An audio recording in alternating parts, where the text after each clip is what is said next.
Good afternoon. My name is Raúl Rivera. I'm a Bronx native. I'm the founder of NYC Drivers Unite. I'm an advocate for the taxi drivers, the TLC drivers here in the city. I'll try to take advantage of the 4 minutes. We usually don't get that much time. So at the city council, they give you 2 and then just cut you right off. Just so you know, just a few points that I got down. We opposed Intro 586, the How Many Stops Acts. We was against that. We advocated against that. We have a lot of council members and elected officials that believe that the NYPD needs to be abolished. We say no to that. I'm not here defending the cops, but we're using common sense. We can't have a city without cops. Congestion pricing. We have the city council always talking about defending people of color and equity, but none of them are speaking about congestion pricing that's going to affect the New Yorker.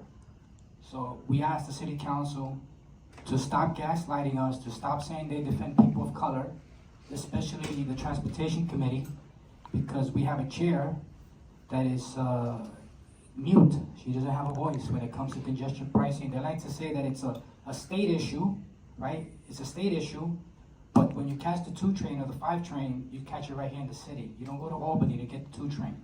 And the fact that they're council members and they're not being vocal, they're not advocates. They don't speak for New Yorkers. And we testify at the council many times. We let them know they don't speak for the New Yorkers.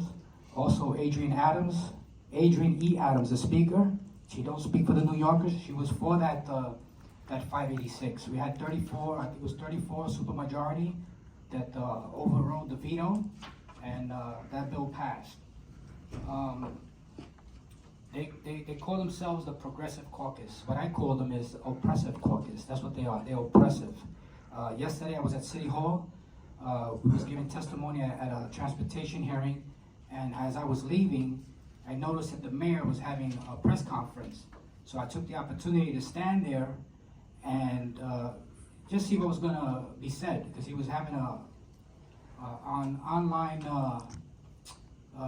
So he was online talking about how social media is toxic to kids. So I stood there and I wanted to see what he had to say. He was going to take questions from the media, and his security detail approached me. They already know who I am. I know the mayor personally. I have his phone number. Many of the council members. They approached me. They know that I'm vocal, and they escorted me. They use rough tactics to get me out of there. They're saying that I need a press pass, that it's only the press that are allowed to be there. And I said, that's not true. I'm a native New Yorker. I was born in this city. I'm 54 years old. The city council knows who I am. I have every right to walk and move about my city. And they censored me yesterday, and we came here to file a complaint. Apparently that doesn't fall under the CCRB, and we're disappointed that it doesn't. I mean, you could be actually grabbed physically and thrown out of City Hall when there's video proof what happened to me, and I didn't say anything, I didn't do anything, and I think that's pretty despicable. And the mayor doesn't have the guts to face me, because I would tell it to his face. He knows it. I have his phone number. I could text him. I don't do that. I don't do that. We send him some videos sometimes. We did support the mayor when he was running for office, but no more. No more, because he would not lift those vaccine mandates. He's for congestion pricing, and he's for the developers. He's not helping the New Yorker. He signed our petition to reform the Taxi and Limousine Commission, and he's not standing by his name. And we're going to continue to be vocal. We hope the CCRB could do something to protect our civil rights when we go to City Hall and we speak. I was referred over to the Internal Affairs. We went over there and we filed a complaint. We don't hate the cops. We don't completely trust them. But we need cops in the city. And if people are going to try to censor me, I'm just going to be more vocal. And I think it's pretty despicable that the mayor will use his security detail to have me escorted out of City Hall. Thank you so much. The CCRB doesn't have jurisdiction over the mayor and the city council. We do have jurisdiction over the NYPD, the uniformed members of the NYPD. So I understand if you and Mr. Johnson would just wait a little bit, we have an investigator who's going to take a statement from you, and we can investigate the conduct of the police officers who you encountered yesterday. And after the investigation, we will tell you what we found out. I understand you have your side of the story, but we have to get all the information from not just you and any other witnesses, but from the police officers too.